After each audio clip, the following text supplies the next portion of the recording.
Hello team, welcome to another ATP Geopolitics video with myself, Jonathan M.S.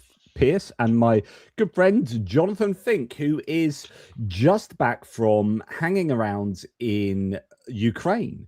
And I'm sure he'll let us know what he was... mostly. Yeah, I'm sure he'll let us know what he's up to. Welcome, Jonathan. And can I just say, on behalf of myself, behalf of the team, behalf of everyone on Earth, happy birthday. It is good to see someone make it to their pension age. I'm just really happy that you'll get a free bus pass now. I'm jealous from a message from the king. You know, I mean that's not too far off. I mean, I'm decades off your lofty yeah. But happy birthday, my friend. Well, thank you very much. Yes, that's well, absolutely. I'll be celebrating with. I'm not sure what I'll be celebrating with. My family don't really like it when I go away for extended periods, so it's going to be a fairly muted birthday. But hopefully, I'll have a nice cup of coffee and a piece of cake later. Well, I mean, yes. Apart from the coffee bit, it should be tea, but I'll let you off. That's not bad. So, birthday celebrations aside, what have you been up to in Ukraine? Just to let the audience know, what we're going to do is we're going to talk about energy and the impact of what's going on in the Middle East on energy, which has its impact, of course, on Ukraine big time. And then we're going to go to talk about Iran in the kind of middle section, and then do a bit more kind of geopolitics involving Ukraine and Russia after that. If that's okay, we'll see how we get on, but that's where we're going. But first of all, what have you been up to? What have we been up to? Well, it's been another interesting kind of trip. It's the second this year, actually, and we were doing a little bit more of what we did last time, which was drone interception. I think we had a little bit of a chat, didn't we, in the back of taxi hours just a couple of days ago, but we managed to do two major things there related to drones. We went on another training mission, in drone interception mission outside Kyiv, about 80 kilometers north. That, of course, is absolutely fascinating, and it happened quite literally at the same time as suddenly the world is waking up to the importance of Ukrainian drone interception tech. They've been hit by hundreds of missiles, hundreds of drones and many dozens of missiles almost every night for the last couple of years. And they have developed tech, and according to Siersky, they're shooting between 70 and 80% of these drones down, which is an extraordinary rate. And they're not necessarily doing it with F-16s and expensive missiles. They're doing it with drone interceptors that cost an absolute fraction.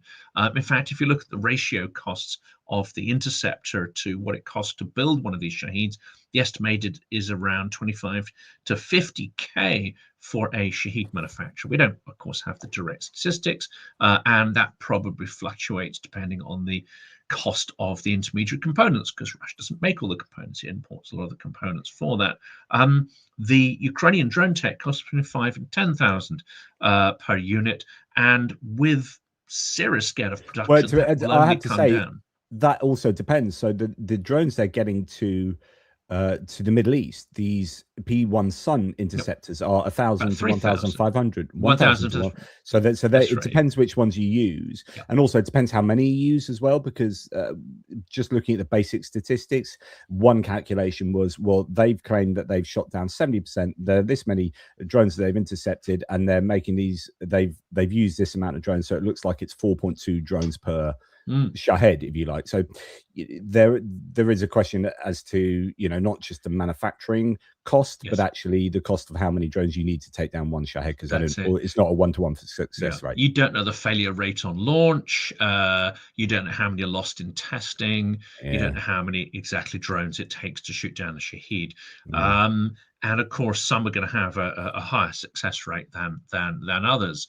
But certainly it's cost effective, and it's likely that the cost of defense is cheaper than the cost of offense, which is what you want. The mobile units obviously have quite a lot of expensive kit in them to track. But again, if you compare the overall cost of a sort of mobile fire unit with what it costs to keep F-16s in the air and maintain the ground crews, again, it is the Ukrainian solution is a rounding error Yeah, compared yeah. to the Western solution. So that is. I mean, I was saying that the Ukrainians shouldn't have announced that the P1 Sun costs $1,000. I would have announced it costs 35,000 dollars, $35,000. Does that sound about right? Plus, and the Gulf states throw would be in, like, yeah, throw in a couple of nice cars and. Exactly. The Gulf states be like, yeah, we're desperate. We'll have it. Thank you very much. Yeah. Yes, exactly. And well, interestingly, I mean, capitalism will come to bear here, and I expect that whereas that is the nominal cost, I doubt, because the demand is going to be enormous, so market forces will take over, and no doubt that cost of sale will rise significantly because the demand, I think, is going to go through the absolute roof for this stuff. And that's just the Middle East. The scenario we discussed on many occasions is, well, what happens when Russia decides that Europe is weak enough and non-responsive enough to launch a full-scale sort of hybrid assault on Europe with actual kinetic drone strikes on Europe? Well, you just imagine the costs required to defend every major European sort of logistics node, air transport, city, etc. So, well, I was this is the world we're heading into. Yeah, I was saying the other day that concerning the RAF base in Akrotiri in Cyprus, lots of people are whinging about us getting HMS Dragon out there quickly enough and all this kind of stuff, and it's the wrong conversation. The conversation should be the pressure must be on the RAF to make sure that they've got low-tech defenses on the base. Like, we're now making Octopus drones in the UK. We should be saying one for you, Ukraine, one for us. Like, ramp up the production to the point where we have Octopus interceptor drones on every RAF base in the world. Full stop. I mean, that's just like obvious. So, stop. It's completely obvious. And fast track Dragonfire. Fast track other solutions as well, because it's they are doing. Yeah. I mean, it's no good just sort of trying to stockpile today's technology. We have to, as Artem Moroz of Brave One pointed out, you have to try to replicate the ecosystem, and you have to try to replicate the pipeline of producing people skilled. So again, the conversation is taking baby steps. We're now just talking about acquiring Ukrainian drones. We're not talking about the defensive ecosystem and the training ecosystem that is required to make those effective, because drones isn't just a piece of kit that you get out of a box and whippy-doo, off we go. It's an extraordinary process of constant iteration. It's a process of having your kit tested against a rapidly evolving electronics warfare capability of your adversary. And we cannot rely on Ukraine for all of that. We have to develop that ecosystem and mindset. Absolutely. The other thing we did again was go to a wonderfully named place called Kill House, 3rd Assault Corps training center for UGVs and FPVs pilots. So obviously not revealing where or any particular details about it. I did do an episode that after the last trip, which has of course been vetted by people who run that center, plus Victory Drones who collaborate with them, or Dignitas is the umbrella organization there. But I'll come to that in a minute, because we heard lots of stories about journalists not following the appropriate protocols, and indeed it seems even the Ministry of Defense has made an awful blunder, which tells me at least, we're not in the mindset of being at war. And it's deeply shocking after 4 years that we don't get even the most basics of these. But Kill House is an extraordinary place. It's a vast hangar, which one would assume was some kind of warehouse or factory previously, but it is a testing ground where drone pilots get to do their stuff and fly drones through sort of a whole series of complex hoops and whatever, and you have some of the best instructors there with a high volume throughput to test pilots. And it's not just military. In fact, most of the people going through that center are going into volunteer drone interception or to other aligned roles within volunteer groups. They may not even be in any kind of interception role. It's just that it's felt that these organizations that are parallel to the defense of Ukraine or involved in the defense of Ukraine, they believe that all of their staff should have a high level of understanding about how to use drones, what drones are for, the importance of them, and have a certain feel for their technical capabilities, and at least to a basic level be able to fly them. That is an all of society response happening right there. And when we were there, we saw a bunch of people from volunteer organizations. Again, they weren't even going to be doing anything day to day to do with drones, but they were going through this again to immerse themselves in understanding of what it takes to defend the skies. Again, if we don't develop this understanding, if we don't develop these pipelines of pilots in the UK, we are in some serious trouble. Well, that's nice. That got Christmassy suddenly there, Yeah, Jonathan. just So little birthday foliage you're putting out there. I was accidentally pressing the wrong button. My fingers, honestly, they have a life of their own.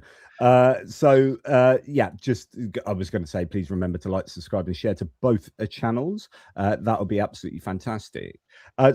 Yeah, fascinating stuff, and so much to learn from Ukraine that we are yet to fully take on board, as you were hinting. But yeah, also interesting that so many people are being introduced to the world of drones, and hopefully that I mean, if you take that idea to a larger degree, there's been a lot of talk about how the Ukrainians should have been training troops just generally to a certain level, university students or whatever, some kind of national service, so that if there is some kind of mass mobilization, that actually you've already got most people at least some minimal level. So stuff like that. I mean, you're applying that to the drone context there to a degree, but yeah, a bit like Finland. I mean, Finland operates something not too dissimilar from that. So but not in drone tech. I mean, no, even most advanced European countries are way behind on this. Yeah. Let's now go to where we were going to start. I say start, we've been going for 12 minutes, but let's talk a little bit about energy. And I wanted to just play this excerpt as a kind of segue into talking about energy. And I was going to broaden the conversation out a little wider as well. But this is CNN's Dana Bash talking on CNN concerning Trump and the rising of gas prices, petrol prices. I asked about rising gas prices, and he said that's all right. It'll be short term. It'll go way down very quickly. And I said, well, they're pretty high now. And he said, no, they're not. They're up a little bit, not much, but it'll drop to record lows. And so I asked, well, does this mean that you're going to figure out the Strait of Hormuz soon? Again, something you were just talking about. He said, quote, it's already figured out. We've knocked their Navy because, when you knock out the Navy, they can't do what they wanted to be able to do. The Navy is almost, he said, we just hit the 25 mark. Can you imagine that? Big ones. 25 ships are down. We're doing very well. And region.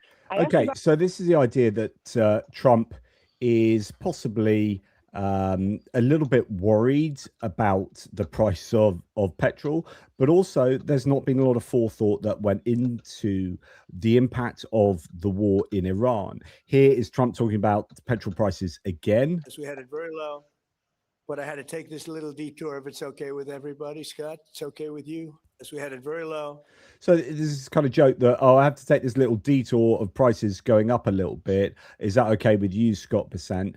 But then we have the report in Politico that the White House apparently did not anticipate that starting a war with Iran would cause oil prices to rise. I mean, part of the problem, or large part of the problem, is a total lack of forethought, lack of planning, the lack of clarity, and the idea that you're expecting, say, the UK and other nations to come on board and support you with your airstrikes when there's this massive lack of organization and planning here is insane.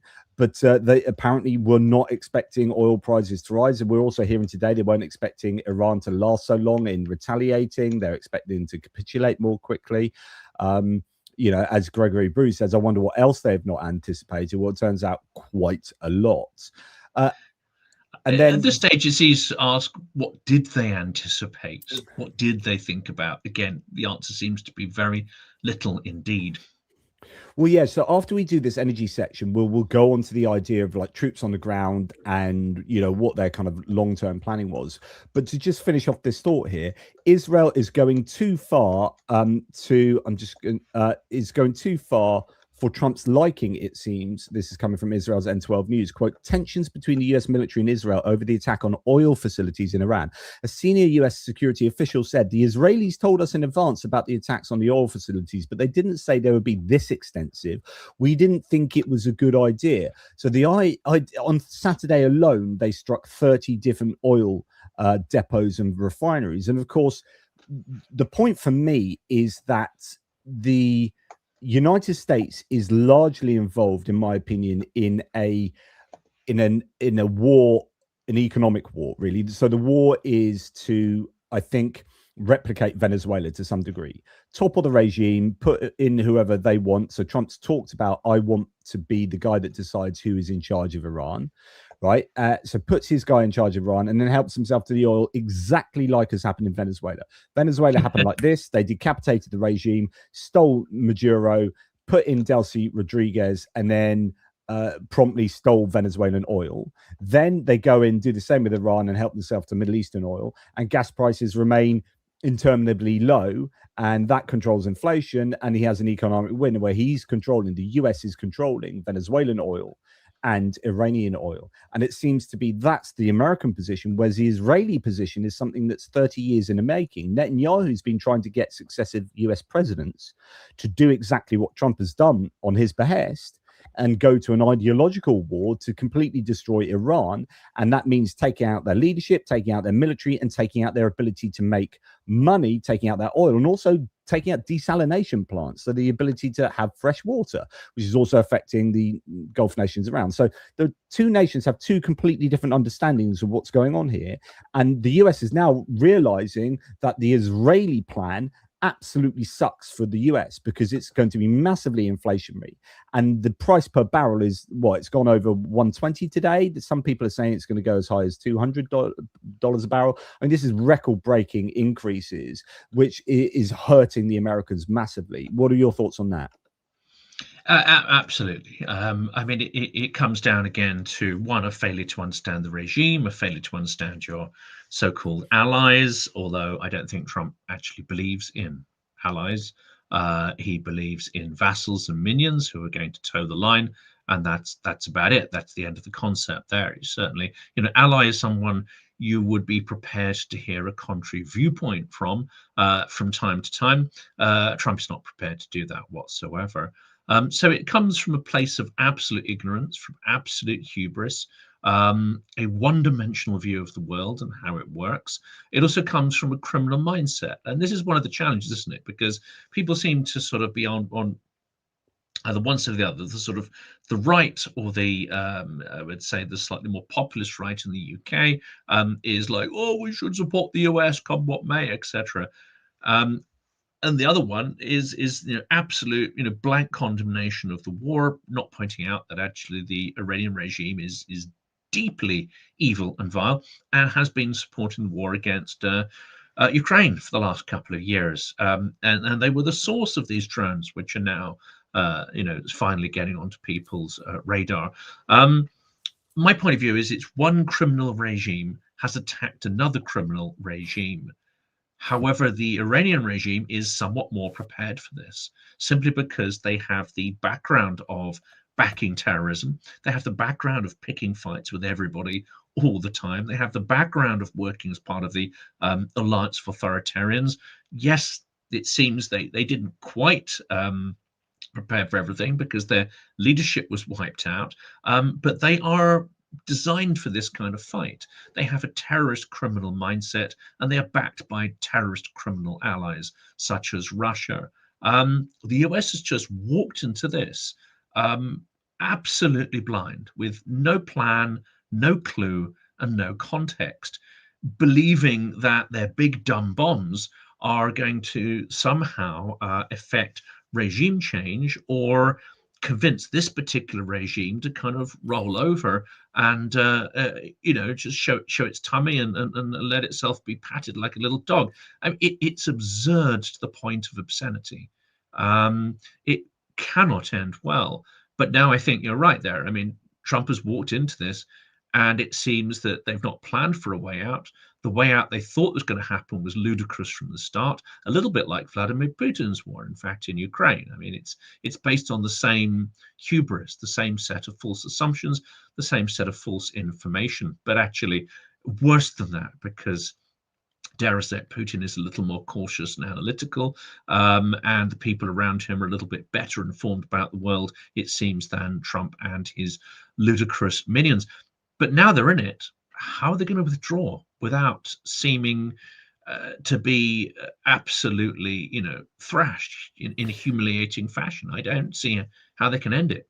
Yeah, and we'll get back to that point in a wee while. Somebody says, like the quadrupling, Billy Joe, the quadrupling of oil prices in 1973. Apparently, some are saying this is going to be worse, or more impactful than that. It is. Yeah.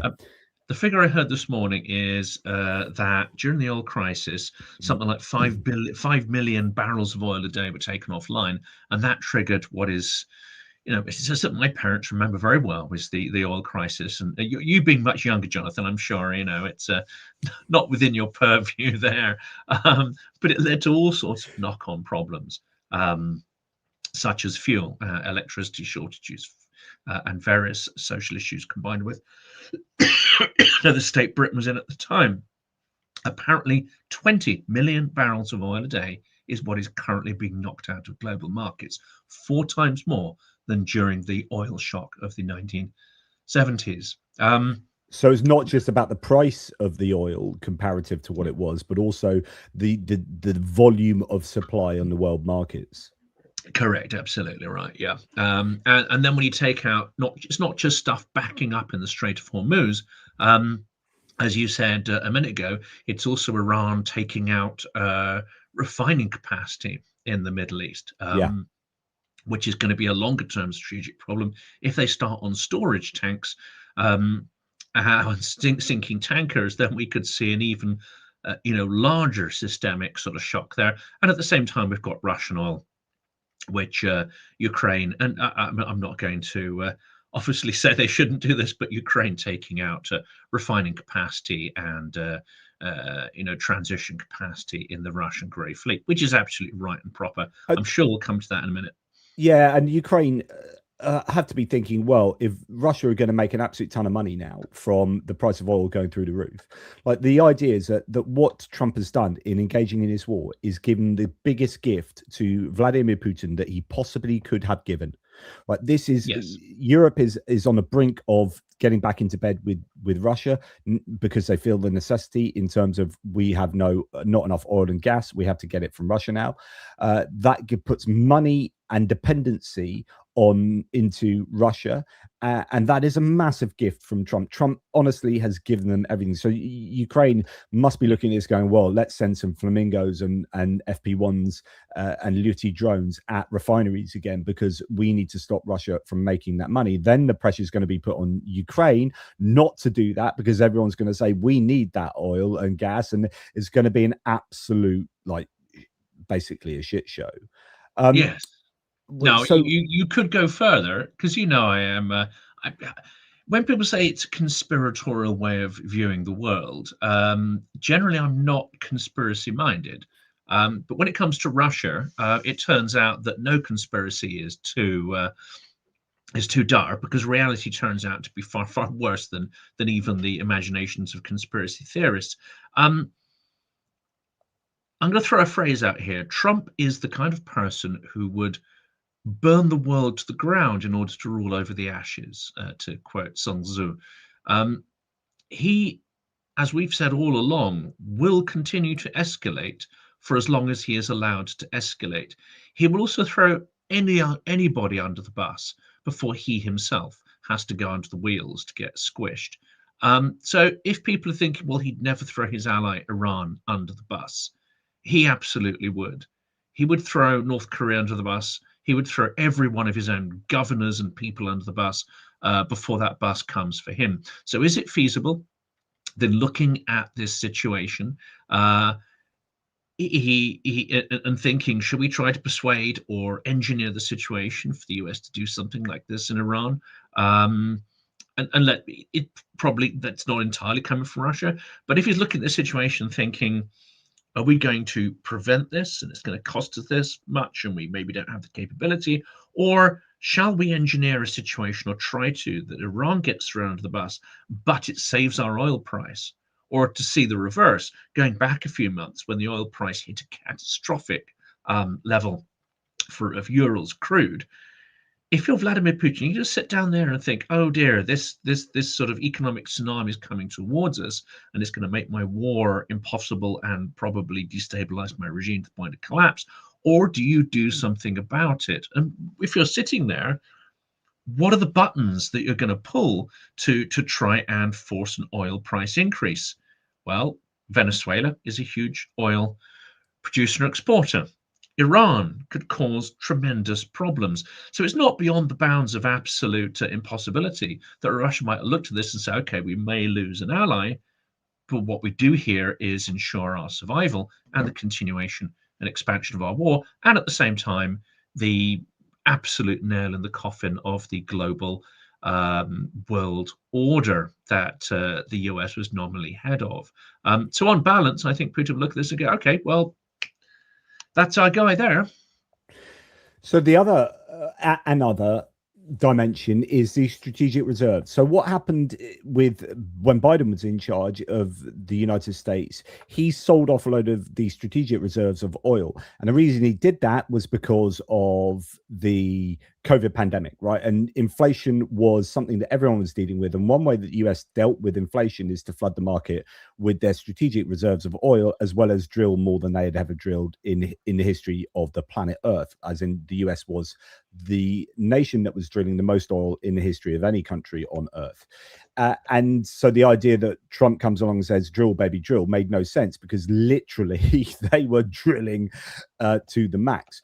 And what happened is Biden sold when the price was high and then started buying again when the price was low. So actually Biden did a really good job of this. What Trump hasn't done since he's come in charge, and you know, people that think Trump is some kind of strategic genius geopolitically, he is such an infant when it comes to geopolitics. He really doesn't understand much. But he basically didn't stock up the strategic reserves. And this has led to the US in being in a weakened position. Here's someone says Biden drained our strategic petroleum reserve to the lowest in 40 years because of COVID. There's a reason for that. Risking national security in for short-term political gain. Well, no, it was, I think, a necessity. Really. Yeah, I just going to vote for doing that. So that's nuts. Yeah, like you're dealing with inflation. That was why. Trump has barely refilled it and has now started a war in the Middle East, spiking oil prices. Patrick Tomlinson said Biden made us billions of dollars on a sale of severely weakened OPEC's leverage over world oil markets, in the process strengthening national security and our energy independence. Trump failed to take advantage of the low oil prices Biden helped to create to refill it. That's the accurate that's the accurate one. Yeah, absolutely. Yeah. And it's worse with Trump. It isn't just that he's asleep at the wheel. He was quoted saying, when he was asked, are you going to refill the reserves because there's this historically low oil price a couple of weeks ago, he said, no, it's going to go lower. And then he started a war, which is absolutely guaranteed despite the price of oil. So he is, and you know, at the risk of triggering a few people here, he's not just a little naive in global affairs. He's monumentally ignorant. He is the dumbest fucking person on this planet, quite frankly, and yet he has the ego, the hubris, the aggression not to listen to any alternative opinion. That's the problem here. So US oil futures are now on track to rise 60% this month, marking their largest monthly gain in history. This follows the 34.5% gain recorded last week, the largest weekly gain on record, and data going back to 1982. We are all witnessing history, says the Kobayashi letter, to which someone adds a bit of, like, I'm using this as an example of a country, but this is the knock-on impact that can be felt in any nation around the world, I would have thought. Japan. So Roberto Rios says Japan can't absorb this. Every dollar higher in crude is a direct tax on their entire economy. Energy costs spike, import bills explode, the trade deficit widens, and the yen weakens further, which makes the energy imports even more expensive. It's a doom loop. Weak yen means oil more expensive in yen terms, which worsens the trade deficit, which weakens the yen further. If oil stays above $90 and the strait stays shut, the Bank of Japan has to choose between defending the yen, hiking rates, blowing up the JGB market and the carry trade, or letting it crash, imports cost spiral, inflation rips through the economy. So there's an example of one nation. Okay, it's linked to the strength of the yen, but they are in a lot of trouble. And so then we're going to get in. I find this very interesting, Jonathan. I don't know if you will, but we get into wondering which countries are much more affected by by a spike in oil prices. And when it comes to refined oil products like petrol and diesel, it's really interesting looking at, so Norway, for example, 97% of the cars they sold last year, I think it was, were electric. Like they sold 12 petrol cars last month. 12 petrol cars in Norway last month, right? So here's a country that is using EV what's it called when you incentives, EV incentives have been put in place that have been taken away from the United States, right? So Trump's come in and says, we don't like electric vehicles, even though Musk got me in, screw them. We're going to take away EV mandates and all this stuff that supports you buying electric. And the American car industry doesn't make very good electric vehicles either. Meanwhile, the rest of the world is going like we're a 2-car family. Both our cars are now electric, right? And my last electric car that we've just replaced, it cost me £2.77 to fill that car when I filled it at home on my nighttime tariff at home on Octopus Energy. £2.77 to fill a car where my old Vauxhall Zafira would cost like £60-70 to fill, right? So now on a petrol car, you then, in my old Vauxhall Zafira, if I still had that, if petrol prices are going to go up crazy, then that has a massive effect. Whereas my electric vehicle is barely going to be affected because we've got price caps in with energy and so on and so forth. So anyway, Benjamin Wolf here says, you think Europe will be hit hardest by oil prices? Think again. American consumers are far more sensitive to gasoline prices. Why? The relative increase Americans face is also far higher because the starting point of gas prices in the US is lower. What this means is that, as far as I understand it, because we tax our fuel a lot more, our fuel is a lot more expensive, but actually there's a lot less scope for it to be affected by the wholesale cost of petrol and diesel.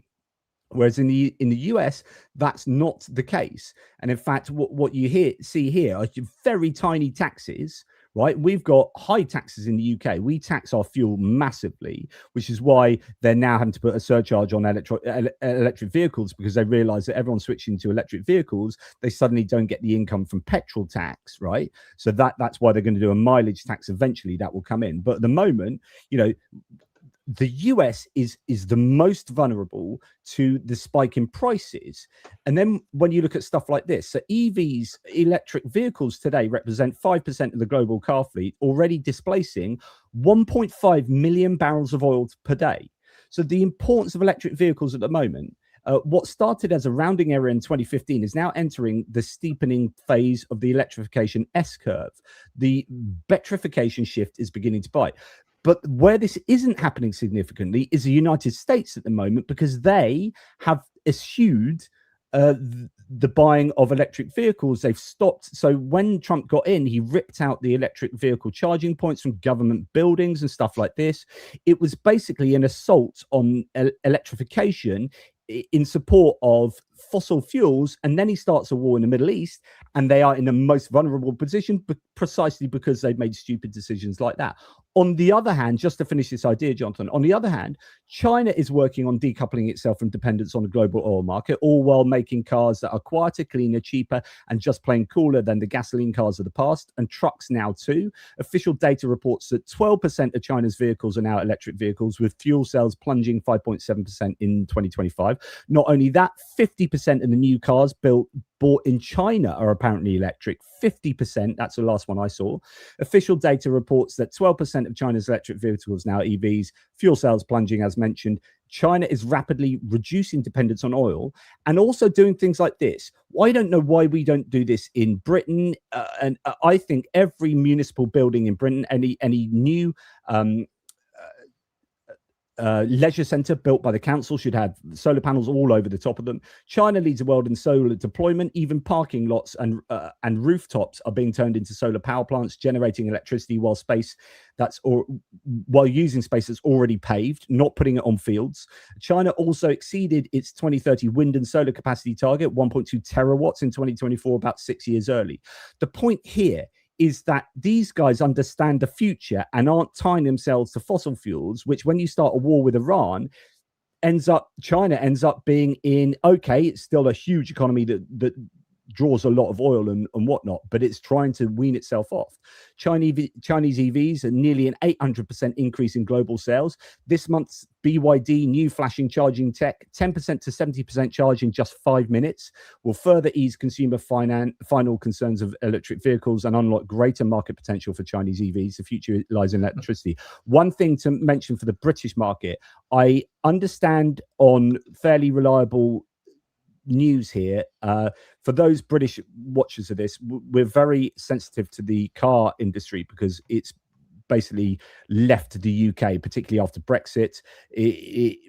Our car industry has somewhat struggled. We have the Honda plant that shut down 5 years ago in Swindon. We have the Nissan plant up in Sunderland that's in trouble. And Nissan have just announced that if Britain aren't part of the Made in Europe scheme, they will have to close down the plant in Sunderland. I hear a rumor, reliable rumor, very reliable, that the plant up in Sunderland has actually been bought already by BYD. And BYD, with the Honda factory in Swindon is now battery manufacturing plants, and Nissan up in Sunderland may well be owned by BYD without people knowing about it, which means we're going to be making Chinese electric vehicles in the UK.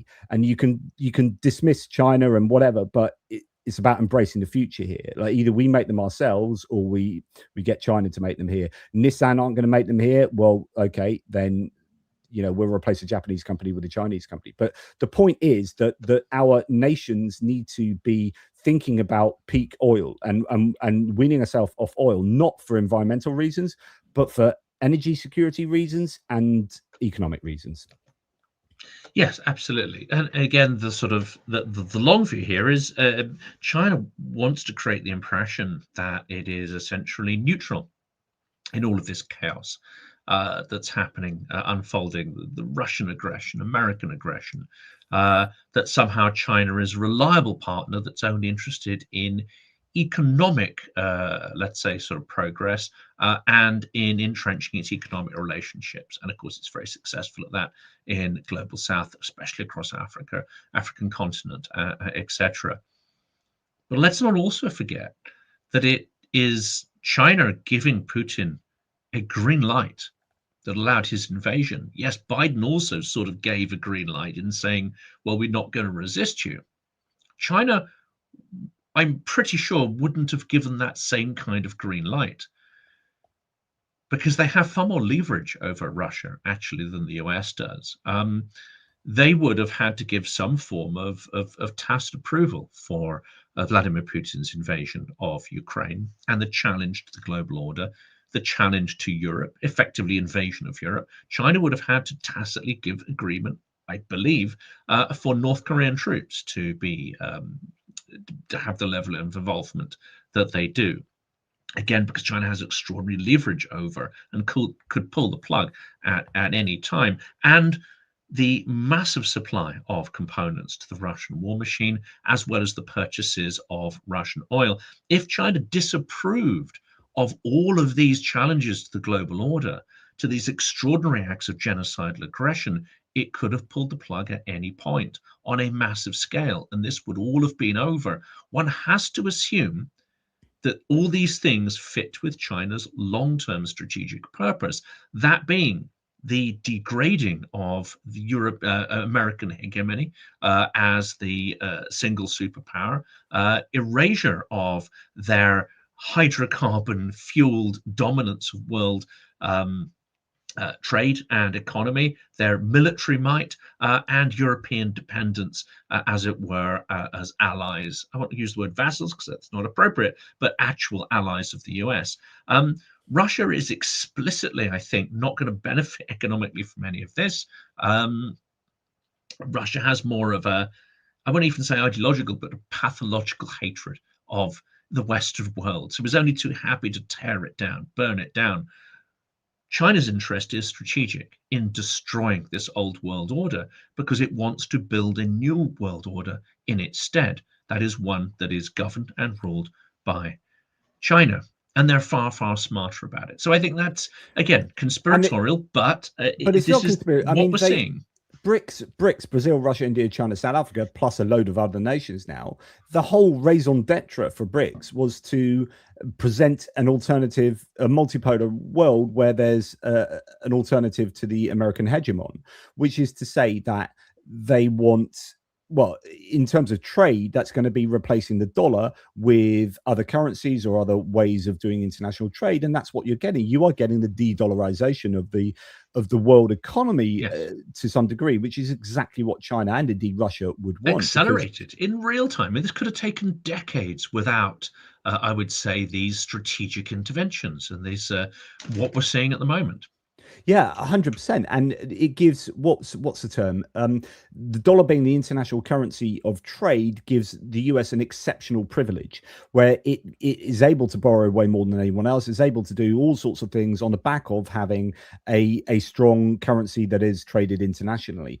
And it, as that is getting less and less of a prevalent thing, that is going to hurt the US more. And then when you get Trump coming in and listening to all his crypto buddies and David Sachs then wanting to move away from the dollar to crypto, also arguably de-dollarizes the economy and weakens the American economy again. So all sorts going on at the same time. Just to finish the kind of energy thought here, here we have Donald Trump saying now, he says Trump calls Europeans suckers for buying Chinese-made windmills when there is 304 gigawatts of installed wind across Europe and approximately 1.8 gigawatts of it is made from Chinese turbines. So he's just like, Trump is just talking absolute garbage. It's worth noting that we have just built a geothermal power plant in, I think, Devon in the UK. You think geothermal in the UK, what's going on there? Well, actually, I think technology is allowing us to drill deeper. And as we drill deeper, the water that comes out, it turns out, is full of lithium. So we're now cleaning the water from the lithium, and that geothermal power plant, this new plant, is able to make 2,500 batteries a year in terms of lithium. And there's a new geothermal plant being also planned that will allow 250,000 batteries a year. So it's going to be a lot about rare earth minerals, which then brings me on to this, just to finish off the energy section. A rare earth deposit in Norway, which we already knew about, I reported on that, I think probably a couple of years ago now. It turns out it's even bigger. It's 80% larger than initially estimated, making it one of the biggest in the world. According to a new report from Norwegian Geological Survey, the discovery could radically transform Europe's supply chains and significantly reduce its dependence on China, which provides up to 98% of key rare earth metals imported by the EU. This is could be a game changer for Europe. And before a lot of people have been recently saying, as a result of the war in Iran, that the UK should be drilling in North Sea. We've got all these like the oil and gas deposits in the North Sea. Someone saying energy security is indeed national security. So why, Labour, are you banning new North Sea oil and gas licenses? 24 million home, 500,000 businesses rely on gas, blah, blah, blah, blah. You see this all the time at the moment. And I just want to, again, put that to bed. That drilling for new gas, we've got depleted reserves, the UK in the North Sea. Norway have more gas reserves than us in the North Sea. And therefore, it is cheaper for us. If you want cheap electricity, it is no good expensively drilling for new gas in the North Sea when you've got depleted resources that need more tricky drilling. It's much cheaper to buy already drilled gas from Norway, and you've got the piping infrastructure to do that. It is just cheaper. So if you're talking about cheap electricity, cheap gas, what we are doing already is exactly the right thing. If you're talking about drilling for more gas, then it will be more expensive, and that energy security isn't security, because what happened in 1985 and 1986, well, for my conservative friends out there, Margaret Thatcher, for my big lovers of Margaret Thatcher, she sold off our national resources in the North Sea to the highest bidder, and Norway didn't. And they had originally, what was it called, Statoil, I don't know what they're called now, but they have their resources that feed into their national wealth fund, which then fund their pensions and everything, and we don't. We give all that money to Shell and BP, who then occasionally pay us a little bit in tax. So if we were to drill extra oil and gas in the North Sea, it would immediately go onto the international markets. It would not be owned by the UK. It is not, therefore, part of energy security, because that price would be affected in exactly the same way as it is now by what's going on in places like Iran. So the idea that drilling in the North Sea is going to be a solution for, even though it'll take 5 to 10 years anyway, is in any way a solution to the problems we are facing at the moment. You've not got your head screwed on. Go and sort it out. No, and it takes decades to research and develop those fields, even if economically productive seams and supplies can be found. So it's kind of nonsense. But then, as you say, the structure of it very much depends on whether the people are going to benefit, or whether it's just going to add to the bottom line of some large corporations with a little bit of trickle down taxation. Yeah, I mean, it's none of this is a particularly happy picture. The bit I wanted to pick up earlier, you mentioned, is desalination, but also these extraordinary images of. I mean, for those who are in here are going to think I'm taking a sort of probably a weak lefty liberal kind of stance on this, but I find some of the optics of what's going on appalling, both morally but also strategically. The strike on the desalination plant is a direct blow against, I would say, the Iranian people, because whereas the regime has a lot of assets you can hit, the regime has a lot of criminal people you can hit, and you've got the Revolutionary Guards. If you take out a desalination plant, you're hurting the population who ostensibly came into support. So that seems to make really no sense to me. Also, in 4 years of full-scale war, I find the hypocrisy of the US and Europe telling Ukraine that they cannot have international support unless they assiduously follow international rules of law, rules of war, that they don't cause any mass casualty events in Russia. And they have not. Largely, by and large, they have treated prisoners with absolute humanity. By and large, even in Kursk, there's been no widespread looting or harm to the local population intentionally caused that we're aware of. There has been absolutely historically minimal, I would say, unlawful acts against Russian prisoners. That those rules have been observed, and we've had next to none. I mean, there have been some, but they've been absolutely minute numbers of civilian casualties, incidental civilian casualties. Russian missiles going astray, or planes falling out of the sky, etc., or air defenses hitting their own civilians. Russians have killed many, many more of their own civilians than Ukraine has. So Ukraine has been fighting what is perhaps the cleanest war ever fought in history against the dirtiest opponent. And here we have the US, which continues to berate Ukraine and try to force it to capitulate. In just 3 days of war, hit a school and killed 150 children. So Bellingcat have done this, as you can see on the screen. They've done an investigation into this. New video footage shows a US Tomahawk missile hitting an IRGC facility in Minab, Iran on February the 28th, showing for the first time that the US struck the area. The footage also shows smoke already rising from the vicinity of this girls' school, where 175 people were reportedly killed, including children. The footage appears to contradict President Donald Trump's claim it was an Iranian missile that hit the school on February the 28th. A video released by Mayor News and geolocated by Bellingcat shows a missile hitting a building near the school. The image shows a comparison between the Tomahawk missile seen in the video and the Tomahawk missile flying over Tehran earlier in the conflict. The US is the only participant in a war that is known to have Tomahawk missiles. Israel is not known to have Tomahawk missiles.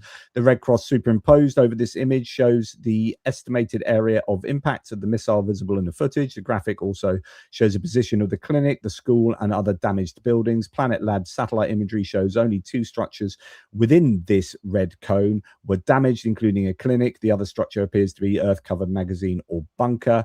And you can go and see their whole analysis. They say, we want to uncover wrongdoing. We can with your support. So you can support Bellingcat in their efforts to do things like that. And they've been doing that for years. I've interviewed Elliot Higgins a number of times. Have I done it twice? Certainly done it once. So go and check out my interview with him where we talk about disordered discourse. And I think the news media, mainstream news media, were entirely remiss in the first hours and days because they immediately said this was a US strike in the absolute absence of any data and with only Iranian state accusations.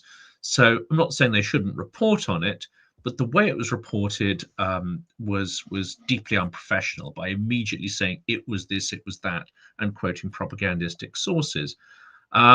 I think, they need to be better in that. But in the time that's expired since then, it is, I think, becoming increasingly likely to say it's the US. And indeed, the Bulwark and Midas Touch hosts have said that privately intelligence briefings within the US government are basically admitting that it was them. And they absolutely apparently know it was them and have that internal evidence, which is being now repressed by the Trump regime. And of course, Hegseth has not denied it was them. He has merely pushed back against all questions against it, refusing to answer. So I think it's reasonable to say that this is a very high probability it was the US. And this is a stunning thing. I know certain people say, well, mistakes can be made in time of war, blah, blah, blah. Ukraine's been fighting for 4 years. It has not inflicted a mass casualty event. The US does it in 3 days. That tells me there's an element of incompetence, frankly. Some people are talking about sort of Netanyahu and what's going on with him, and obviously Israel and Palestine and everything, and now Israel is involved in striking on Iran. This interaction was great. This is a Channel 4 UK broadcaster. This is their correspondent to the right of this Israeli dude, just really giving it to this spokesman here. So check this out. I found this pretty decent. And we say it very clear. We don't have any fight, any quarrel with the Iranian people. The only objective, the only quarrel is the Iranian regime murderous attacks. This is what it's all about. Now I'll take some questions, please. Sikander Kamani from Channel 4 News. Khamenei, the Iranian regime, have clearly done terrible things, particularly to their own people.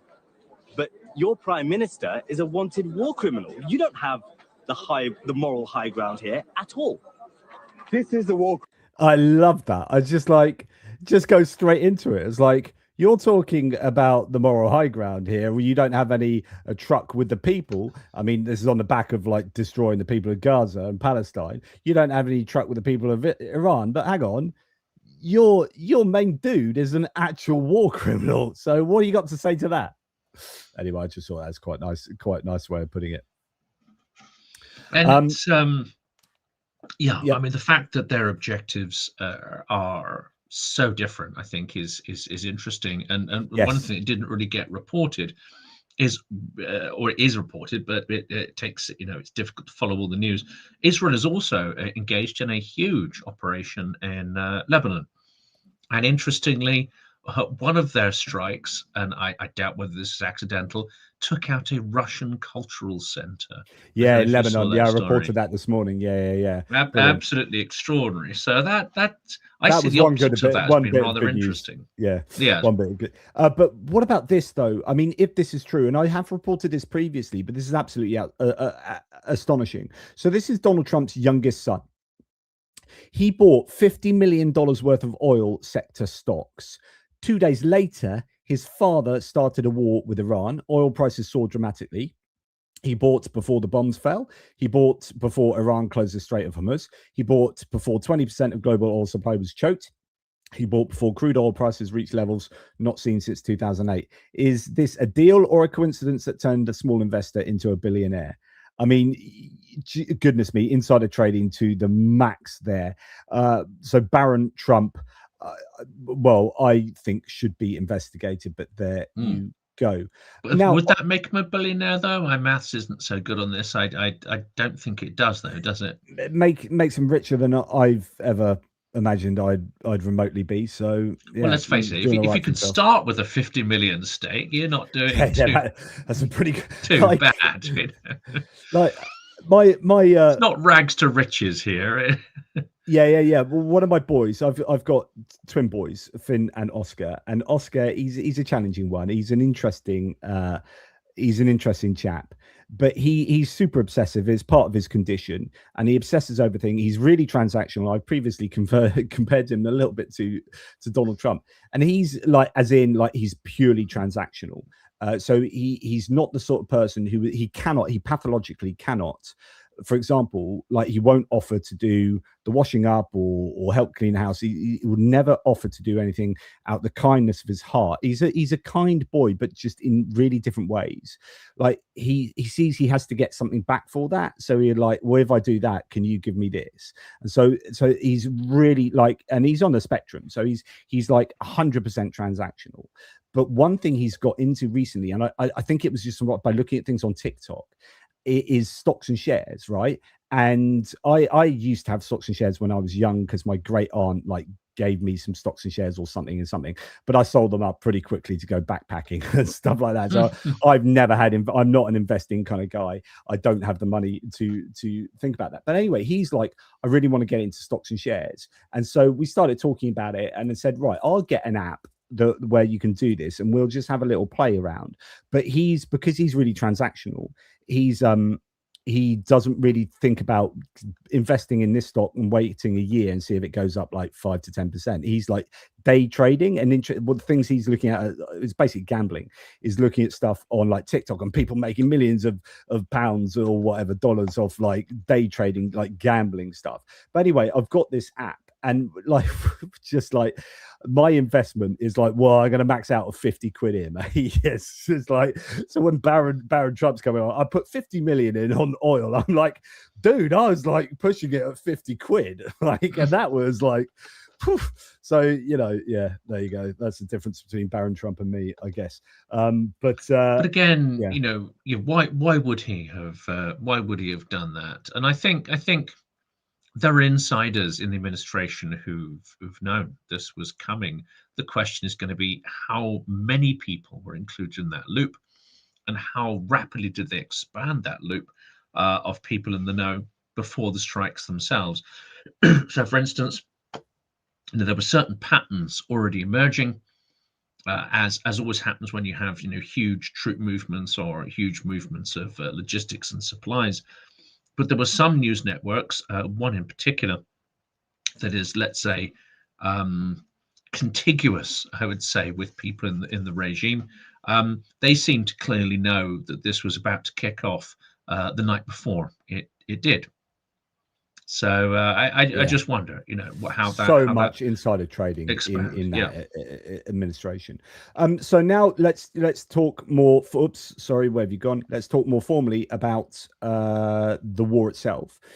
So Pete Hegseth has come out as the Secretary of Defense and said, quote, America, regardless of what the so-called international institutions say, is launching the most deadly and precise airstrike in history. Everything will happen on our terms under our diktats.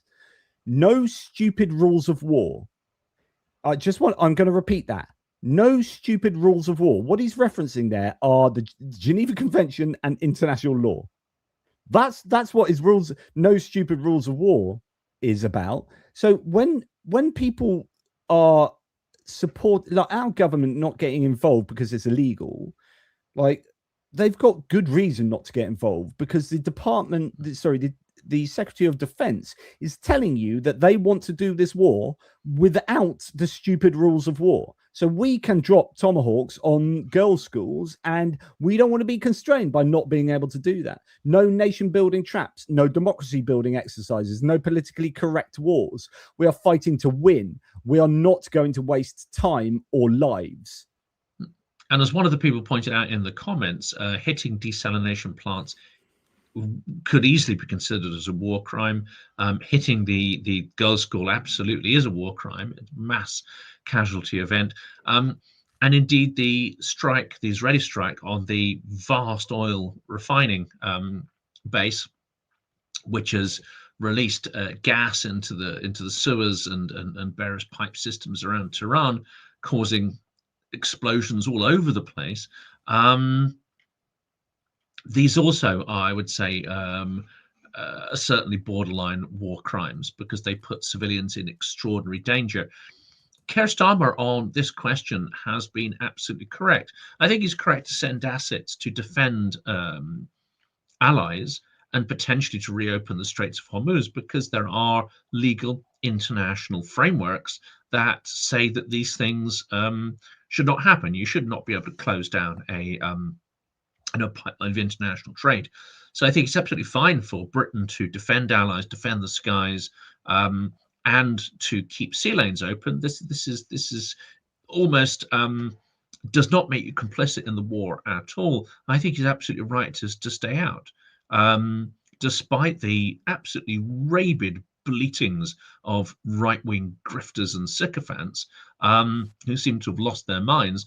This has entirely the character of an illegal war run by a criminally minded president to cover up for his own criminality, i.e. Epstein files, and with no clear outcome, and with I wouldn't even say the potential, the actuality of massive criminal and legal exposure. So no one in the right mind should really get involved with this. I think Ukraine is doing the right thing in showing its willingness to, again, help defend the skies. I don't see this form of defense against Iranian shaheeds as being complicity with the actual invasion. But I think if countries want to help in defense, that really is important. But avoiding criminal complicity with Trump's war is something that I think every democratic leader should do. So Chrissy says, I can't watch this nonsense. Love JP usually though, but the anti-American garbage is getting out of hand. Cry harder. Does this dude love war crimes? Do you love fucking killing people for no reason, to defend a criminal president, to cover up for his alleged paedophilia? Right, well, get on board with that, because you're a C if you are, frankly. I don't care if you're on board for all the other stuff. That's the statement of someone who is thinking and acting like a complete, C. So, Chris, my position would be somewhat less hardcore. I understand the disdain people have for Iran. I understand that Iran has been involved in terroristic activities and undermining democracy around the world. I understand that Iran is the Iranian government is, a theocratic, fundamentalist, fanatical regime. They are bad. The world would be a better place without them. In the same way, thousands of Ukrainians are dead because of the Iranian regime. It does not mean going in without a plan, without an outcome, without legal justification, without legal justification is the right thing to do. I mean, come on. So this isn't a criticism of the United States of America. This is a criticism of the government of the United States of America, right? In the same way that, Chris, I would not think it is acceptable that if I thought that the house across the road was there was a drug smuggler there, or some drug baron living in a house across the road, that I went in and just burnt the house to the ground and then shot him in the head and then blah, blah, blah, I would rightfully be put in prison, because we have rules against vigilantism because it is not adhering to the rules of society.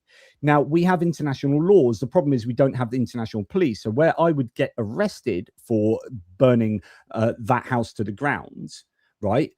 And rightfully so. And we all agree that there is, yeah, okay, we watch films about vigilantes and we're like, yeah, go give it to the bad guys. But we understand that they're breaking the rules.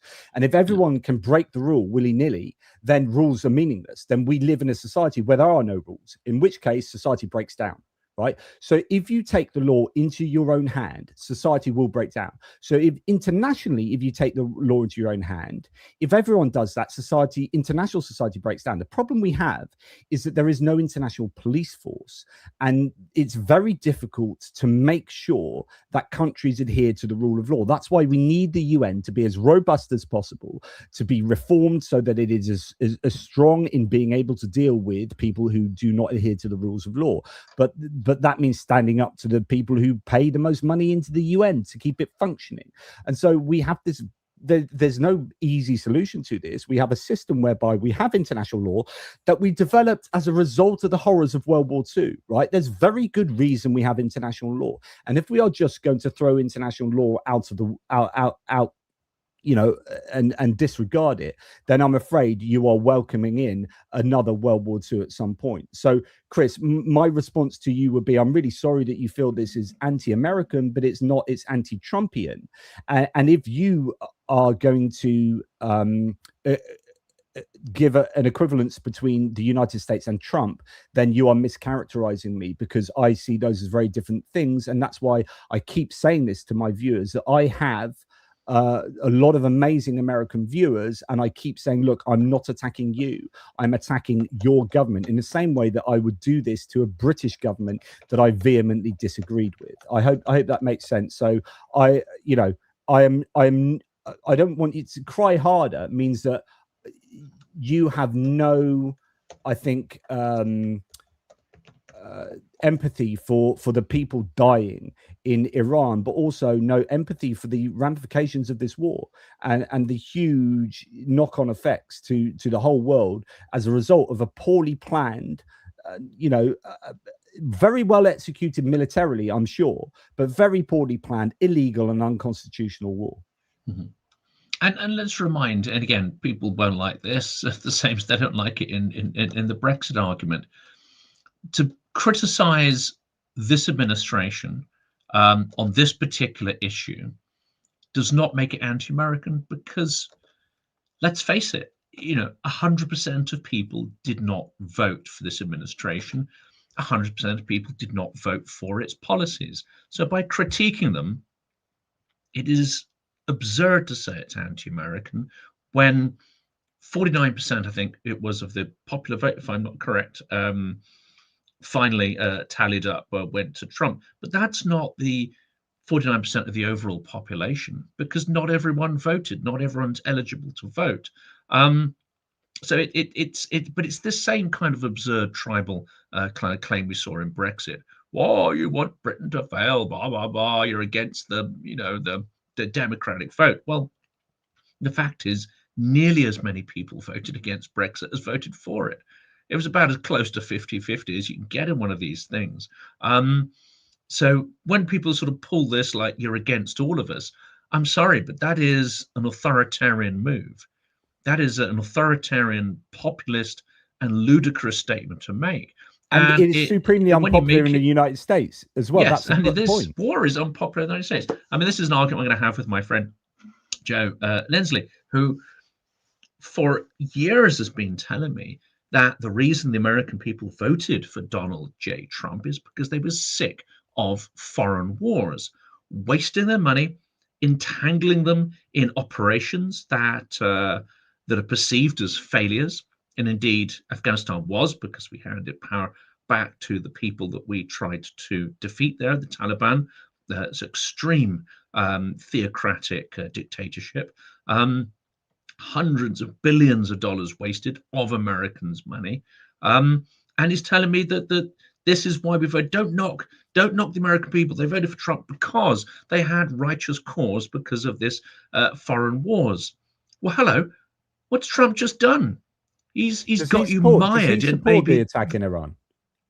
JP Lindsley. I've seen him. Well, he operates a particularly interesting thing, which is to use MAGA terminology to try to sneak in pro-Ukraine messages. So what he believes is not necessarily what is in the communications that go out. But yes, he is using sort of pro-invasion language to try to make parallels with Ukraine's justified defense of itself. But that's it. It's a complicated thing there. But essentially, I'm going to have this out with him, which is, you've been telling me that MAGA happened because of people's antipathy to foreign wars.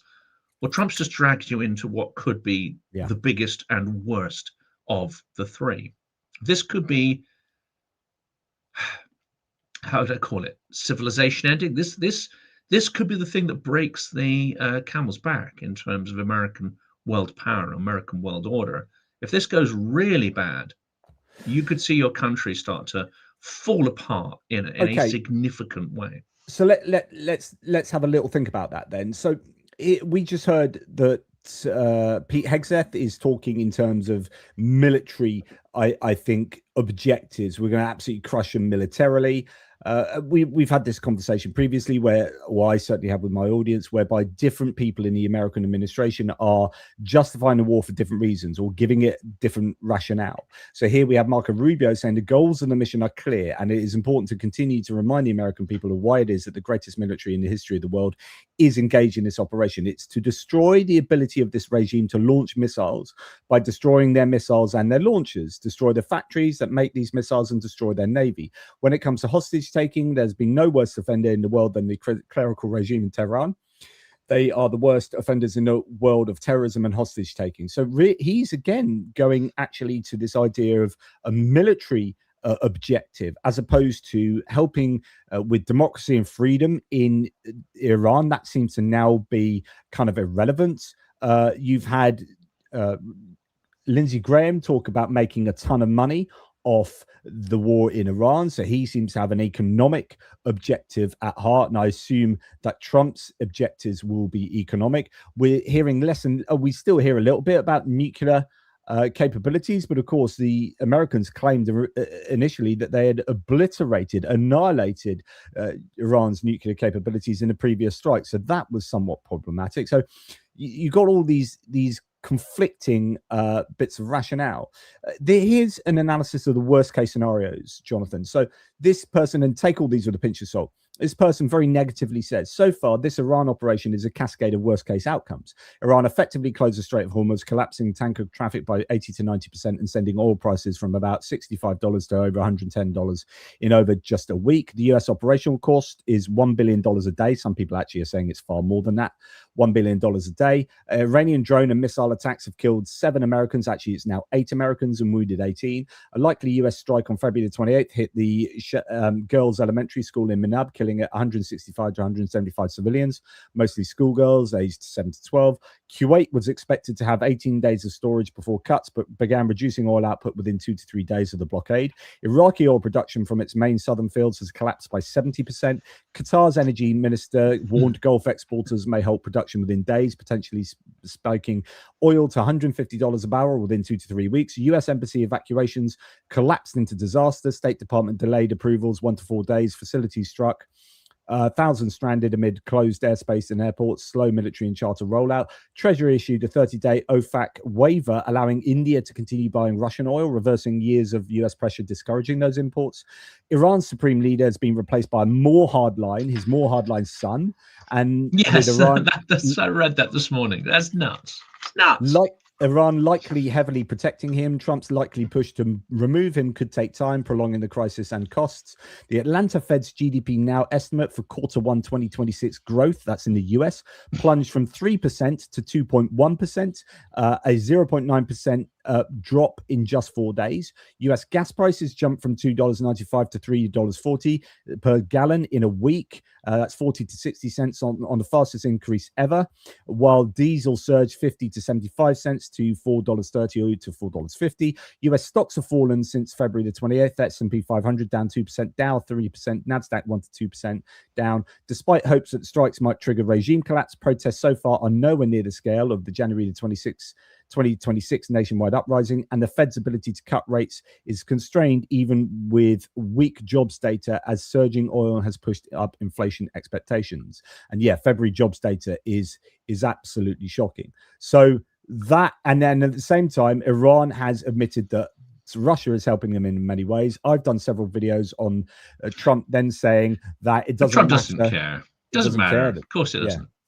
No, if you ladder up, if you were to sort of put aside, I would say, sort of political partisanship, if you were to put aside emotion and you were just to simply make a list of who benefits from this, who is going to be the medium, short, medium, long-term beneficiaries.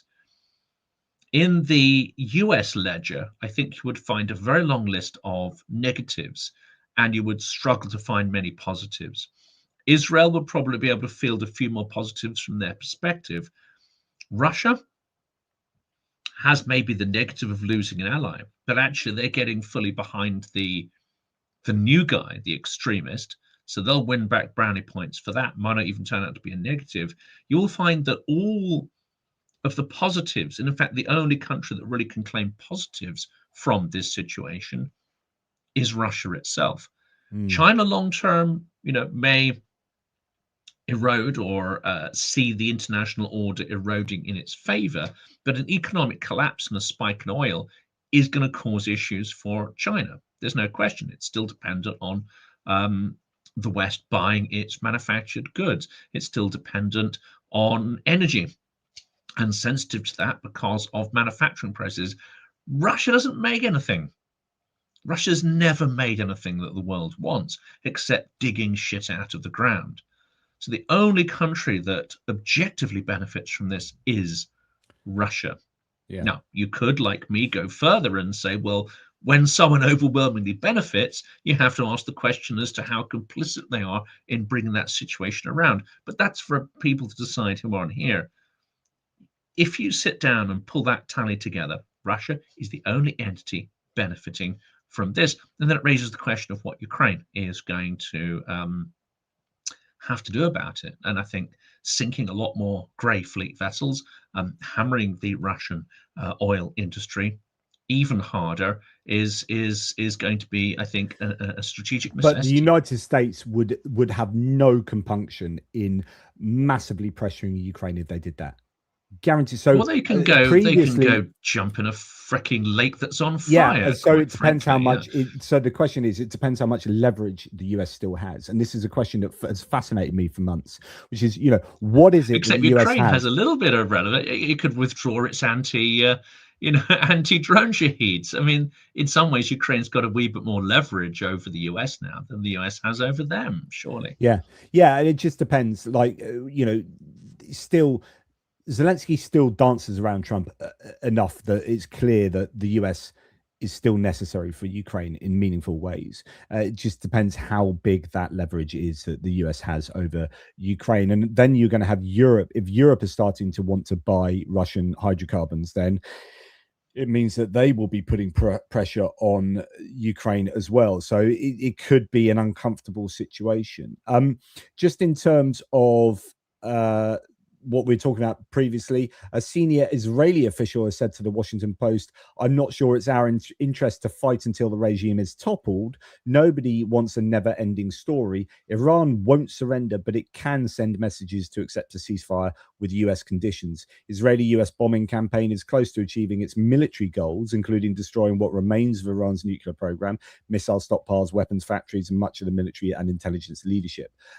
So yeah, there's a lot to be said about the military goals. But now, I think the key is whether the US is going to get troops on the ground. Now, apparently, according to NBC News, Trump has privately shown a serious interest in deploying a small number of US ground troops in Iran. This might be to that island, that pumping island, that is very important for oil. Of course, it's going to be to do with oil. This idea is not a large invasion, but a limited force for specific missions, such as securing nuclear materials or conducting special operations. No decision or orders have been made. Trump reportedly envisions a post-war Iran similar to the US Venezuela model.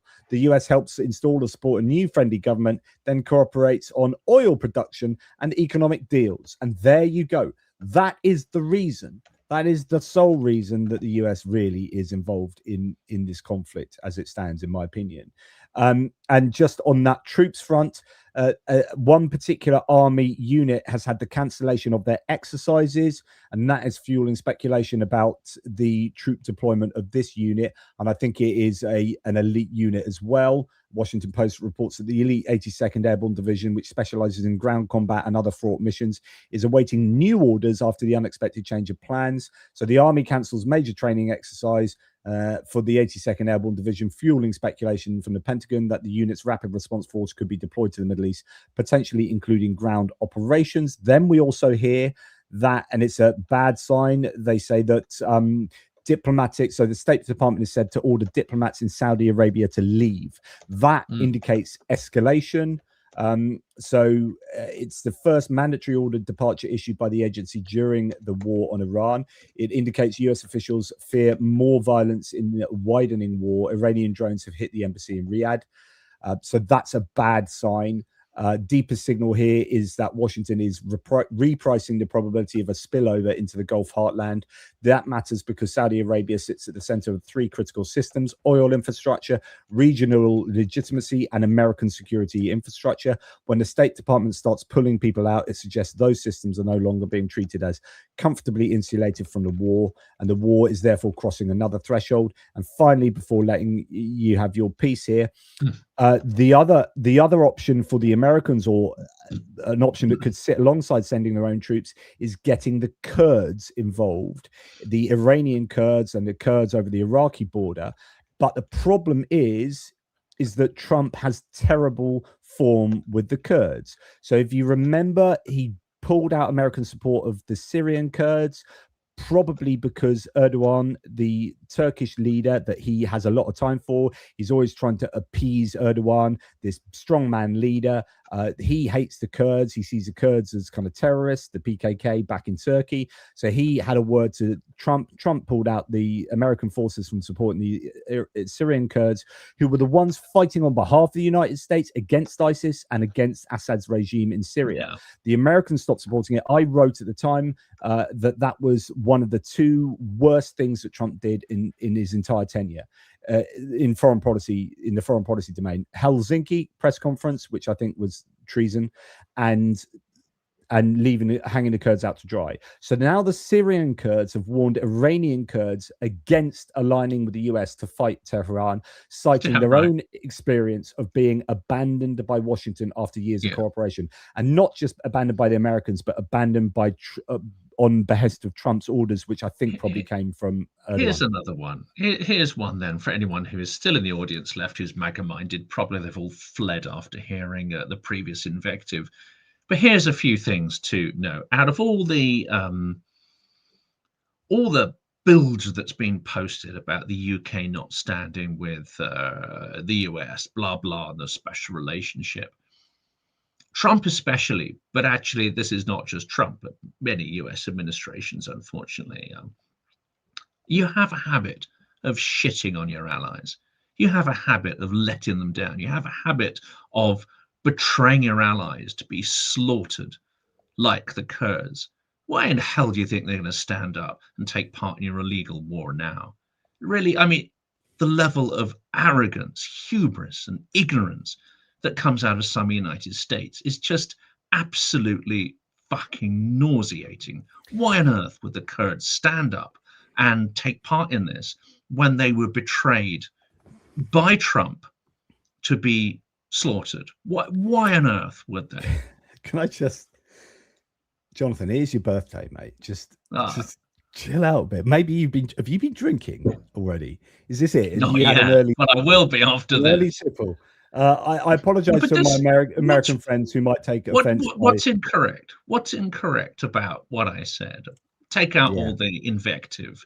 They were absolutely betrayed for no, I would say, strategic gain other than to appease another strongman ruler. I don't think Trump got anything strategic out of doing that. There's an interesting dynamic developing, and what is one of leaking. So Rick Wilson from the Lincoln Project says we're beginning to see the rule playing out. Good administrations leak on purpose. Bad administrations, they just leak. And the Trump administration is just leaking like a damn sieve at the moment. So Niall Stanage says it's extraordinary that people close to Trump admit these things to the media, even in the background, basically saying that Netanyahu maneuvered him into war, which has been my position on why this war took place for some time now. Netanyahu's determination to initiate hostilities led Trump to believe an Israeli attack was inevitable and that the best course of action was to involve US military power to ensure its success, said two people familiar with this thinking. Quote, it was a false premise because the United States could have told Israel no, said the advisor to the president, but it was a clever tactic and it shifted the momentum in favor of military action. Netanyahu in late February called Trump with a specific piece of intelligence. Ayatollah Khamenei and his inner circle would be gathered at a single known location in Tehran on Saturday morning. Israel was ready. Trump decided to go for it. Quote, Trump felt like he didn't have a choice, said one of the people familiar with the president's thinking. So this is the idea that the war was being largely driven by Israel. And I'm going to add this to it. So I have long said that Stephen Miller is the guy in the Trump administration you most have to. Oh, what have I done? And why the War Department is central. Hang on, sorry. Stephen Miller is the person who's pulling the strings in the White House. He is the puppeteer, and Donald Trump is the puppet. And I think when you have Pete Hegseth here saying that Stephen Miller, who, remember, although Stephen Miller is a fascist, he's an actual fascist, he is also Jewish, right? Which is a really interesting dynamic there. But he's very much like your Ben Gvir, your Smotrich in Israel, the people in Netanyahu's cabinet, who the coalition partners who are really, really quite right wing. Here is someone who is not a general, not a diplomat, not even in the Pentagon, being given kudos by Pete Hegseth, crediting him for the Iran conflict. Stephen Miller, thank you for your support, your leadership, your clarity, understanding why this matters to each American citizen and why the War Department is central to ensuring that it happens. It doesn't happen without President Trump, and it doesn't happen without your clarity and your leadership. Without your clarity and your leadership, Pete Hegseth has essentially, I think, given the responsibility of the war to Stephen Miller. And how long have you heard me, my audience, talk about how Stephen Miller is a dangerous one in the Trump administration? Like, he is the brains, but and Trump has said loads of things recently that lead us to believe that it is all about Stephen Miller. I think there's that. Yes, Bannon, I think, in the first administration was more of the brains. And by saying brains, you know, we're not saying that someone has any moral positivity about them. You know, you can be clever and be filled with nothing but degenerate thoughts, as many of the Russian propagandists show. You know, Solovyov and others are not stupid people by any means. Lavrov speaks 6 languages, but they are thoroughly evil and lacking any moral perspective. I think it's the same with Stephen Miller.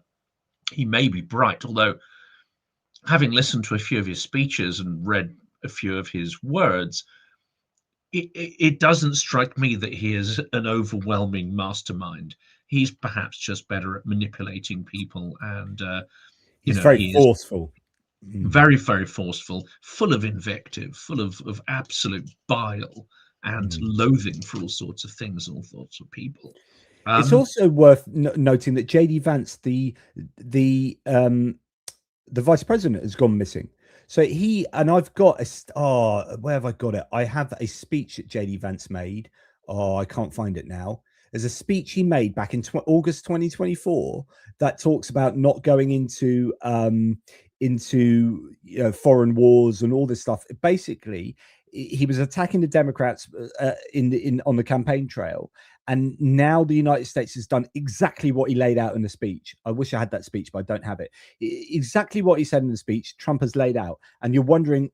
Well, you're not wondering. We know why Vance has gone missing, and then there's this interesting dynamic that Vance is clearly against this war, and he's on record as being against it in principle, plenty of times. And you're seeing a lot more of Marco Rubio. And I think Trump's never really liked JD Vance, right? I think Marco Rubio is now Trump's number one guy, his go-to guy. Marco Rubio's soul has left his body. He is an empty shell of his former self, and his sensible republicanism has now exited his body as well, and he is now just the yes man to Donald Trump in a way that even JD Vance can't bring himself to be. I think it's interesting, and I will ask people who are perhaps better informed about this for me, but it seems that there are various figures like Marjorie Taylor Greene and others who have a genuine ideological belief in the MAGAverse and its associated values, and are now saying that Trump no longer represents MAGA, which is interesting, because in the sort of in the sort of British mind, European mind, Trump equals MAGA. They're almost indistinguishable, but there is this I would say schism happening, and it may well be that Vance is not physically left the regime, but is almost like Marjorie Taylor Greene, really biding his time for the point where Trump has a complete rupture with MAGA and is almost ostracized. It suggests, unfortunately, in some ways, that MAGA values may outlive the person who coined the brand, as it were. But that could help to explain what's going on here. Well, we're going to have to wrap up soon. Can I do a few plugs of my various things? Now, you can't buy this yet, but this should hopefully be a little bit exciting for those in the audience. This is the first Silicon Curtain book. This is curated interviews of some of the key interviews. It is technically available for pre-purchase, but I think Amazon and stuff needs to be updated with the proper details. Probably don't buy it immediately, but this is a proof copy. Arrived on my birthday, which is a lovely kind of gift there. First book with my name on it. And of course, we'll do a special episode when it is available for actual pre-purchase and they got all the pricing and stuff right. Absolutely invaluable, but hopefully, quite apart from my own ego being soothed by it, I'm very much hoping this increases the pro-Ukraine bubble, which, as we know, it's been a struggle growing it. And speaking of which, we have a friend of the channel. I've done co-streams with him. I've met him. This is a chap who is going to be speaking at is it Ukraine House in London, Jonathan? Something that you're organising. This is the Ukrainian Social Club in Holland Park. He's a good friend of Rick the Ukrainian, who we've both done stuff with. He does a lot of the live streams with Rick. He is in the UK at the moment. He is a Ukrainian veteran who served for 3 years as a sniper. He's an extraordinary character. He's live in London. It's a great opportunity to meet him and put questions. But he's incredibly eloquent and passionate. But he had to leave the army through a persistent brain injury from having multiple concussions, which is tough on him because he would be someone who would still be in a trench. I mean, he did not want to leave the army. He did not want to finish doing that. And I think it's hard, but there's no way he can go back and fight. No, I definitely advise you. We're going to show a little film that was made about his experiences. It's an extraordinary piece of work by an American documentary journalist. That's about a 20-minute film, and then we're going to have a panel, and then there's the opportunity for people to chat. In fact, I'm not going to be asking a ton of questions. We're going to try and turn it over to the audience because I know people are going to have lots of questions for him, and you get a chance to meet him afterwards. Plus, you can have lovely Ukrainian food and they do a nice beer from Lviv in the bar as well.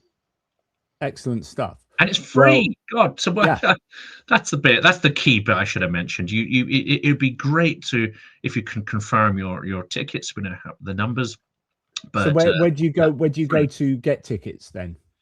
There is an Eventbrite link, and it's somewhere on my community page. That would be good. That would be it'd be great to get that link. If anyone can quickly whack that in the live chat, that would be absolutely fabulous. BME's gone offline, isn't it? But let me try and find that. So it'd be absolutely wonderful if you guys can support Roman and indeed, efforts to spread the Ukrainian word in London. So if you're London based or want to travel into London, please help him out and help Jonathan out there. Roman indeed was on CNN and CBS back in 2022 for his upbeat trench diary. Says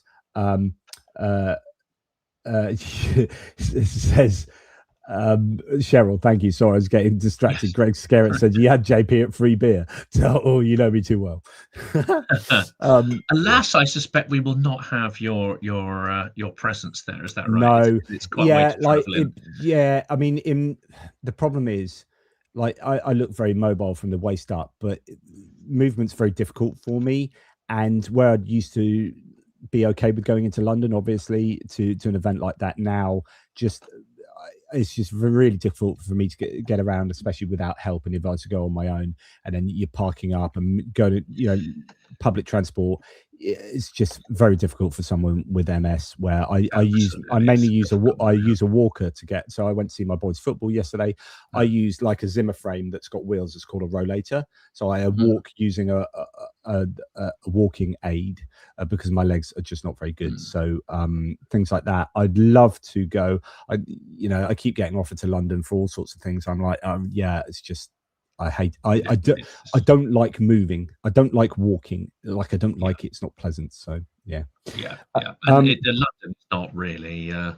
It's just a pain to get around, isn't it? You can very rarely park somewhere close to an event like this. Yeah.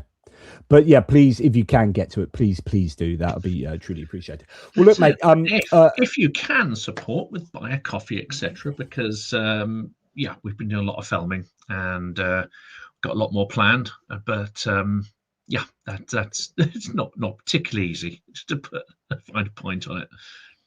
Yeah, so I know Jonathan at Silicon Curtain is hoping to go out to Ukraine again, but needs some funding to help do that because it's not cheap going out there and trying to film things.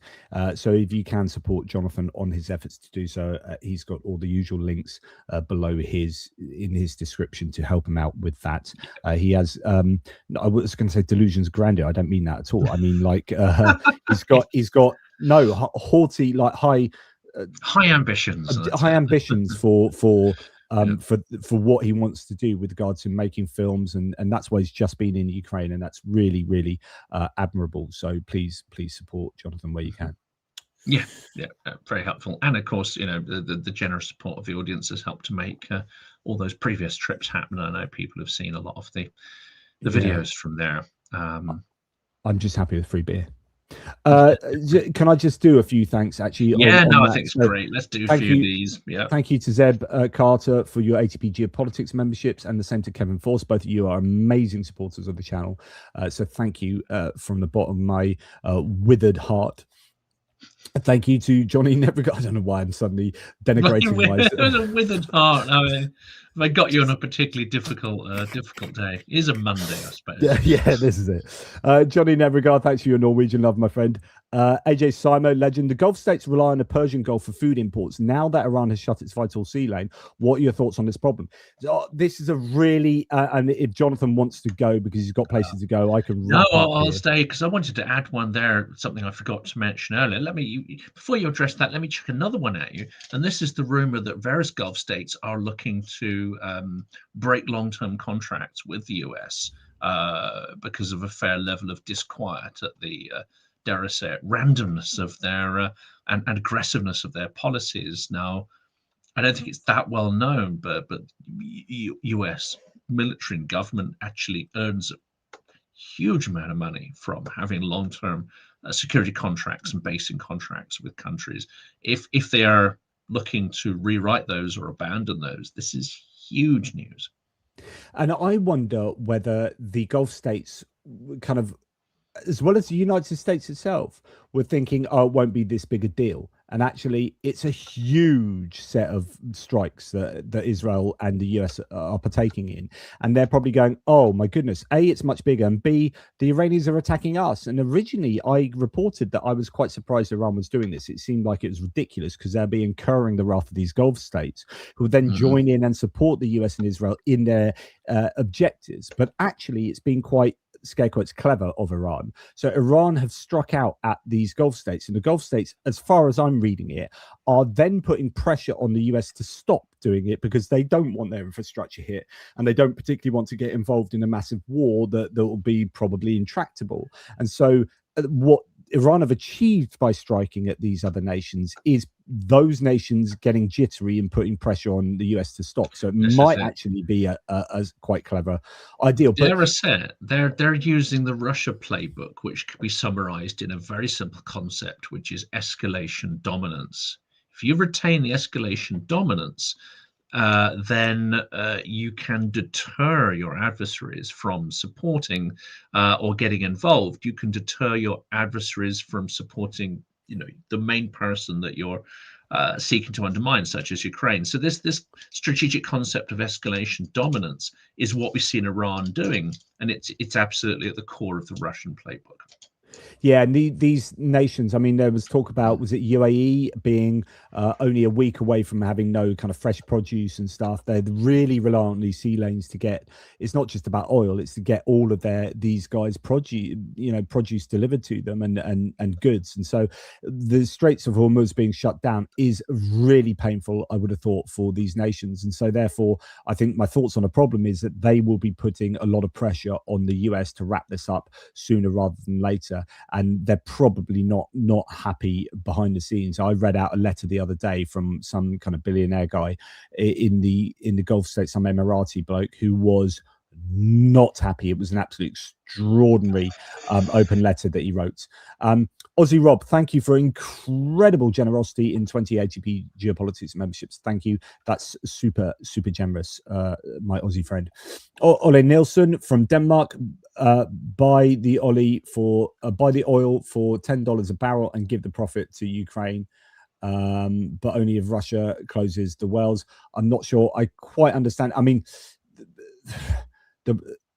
the problem with closing wells, of course, is that they're very difficult to open. And this is part of the problem. To take an idea that you've mentioned there, Ollie, the part of the problem in the Middle East is that if they are closing down gas and oil infrastructure because they're worried about it getting struck, so for safety reasons, they're kind of closing it down. And also they can't, well, more likely because they can't export all that stuff because the Straits of Hormuz are closed. So they have to cut back production and close down certain aspects of their infrastructure. To reopen it isn't like that. Apparently it can take weeks, maybe even a month to reopen. So even if this is a short-lived closure of the Straits of Hormuz, the implications are that you wouldn't be able to remotely get back to where you were for another month anyway. And that has massive implications for the global economy. So it's really serious stuff. Finally, AJ Simo, remember what Trump sniped at Zelensky? You're gambling with World War III. Look at what Trump is doing less than a year later. Oh, mate, AJ, that is such a good point. That is such a good point. We should play that video. I'm going to find that and play it on one of my videos soon because, yeah, you're gambling with World War III. Dude, you're pretty much doing it. Yeah, absolutely. The level of hypocrisy is insane. Thank you to all those super chatters. Really, really generous. Jonathan, any sort of last words for the audience? No, except watch out for all the news and the stuff. We will make an announcement on the book. Someone asked there whether there will be a speaking tour, which there absolutely will be. We'll get special events in for that, and we'll be recording those as well as doing them live. There'll be signings and all the usual stuff that go along with it. But also I'll be hopefully re-interviewing all the people who featured in that book as a sort of way of doing an update. And of course, we are hopefully, if it works, going to be planning the next sort of volumes. If anyone has any thoughts or ideas what you would like to see out there, what you'd like us to focus on, then I'd be super keen to hear that. There's the event on Wednesday, and yeah, it's all kind of happening, and we're also going to kick off. We'll maybe talk about this in the next live stream. We're also going to kick off in April our series of interviews with leading Ukrainian cultural figures, historians, and so on, which people reacted very positively to in December and early January. We would do an interview about topics of their expertise, and then we'd ask them to nominate their most influential book, film, artist from Ukrainian culture. We're going to kick that off again, and we're going to do it in conjunction with some key Ukrainian cultural organizations as well. So expect some really huge figures, towering figures from Ukrainian culture to come onto the channel. And we'll also be putting that into a Substack so people can explore films, books, artists that they may never have heard of, and dive deeper into Ukrainian culture and history. So that's all stuff to look forward to. Excellent stuff. You're a busy man. Well, look, take care, everybody. Keep your eyes peeled for other content coming out from the two Jonathans here. We'll be eternally grateful to you, or at least grateful until we die. And then after that, who knows? But that's a weird ending. That's a very weird ending because we kind of think we know that yeah, fairly sure that what happens next is not exactly I'm one for becoming Stardust. I'm becoming Stardust, that's for sure. Back to becoming Stardust. Look, anyway, stop this nonsense. Take care, y'all. Really appreciate you. Thanks, Jonathan, and happy birthday. Everyone, just in your own languages right now, please. And if you're not willing to do it out loud, just mumble it under your breath or just say it in there, or sing it in there. Please sing happy birthday to Jonathan, because it will make him feel better. The energy will reach him, because we all believe in that woo, right? And it will reach him, and it will warm his coffee. 30 is a tough age too, it's multiples thereof. Yes, the Slava Ukraine, my friend. Hold on, Slava.